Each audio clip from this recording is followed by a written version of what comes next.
Sa mga nakikita ko rin kasi na tumatakbo sa ngayon, medyo maraming hindi handa.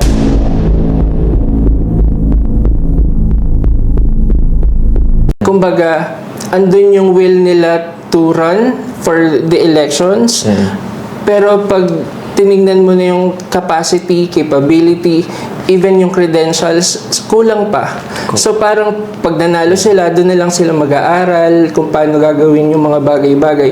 Which is not good. Parang naging OJT nila yung pinakang posisyon. So talo naman ng mga taxpayers natin.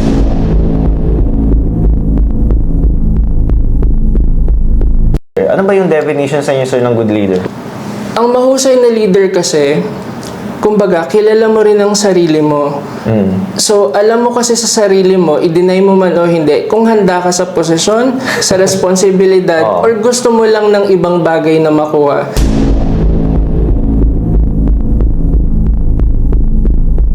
Kaya dapat maging matalino sa pagpili at maging responsable sa pagpili ng mga iboboto natin ngayong eleksyon.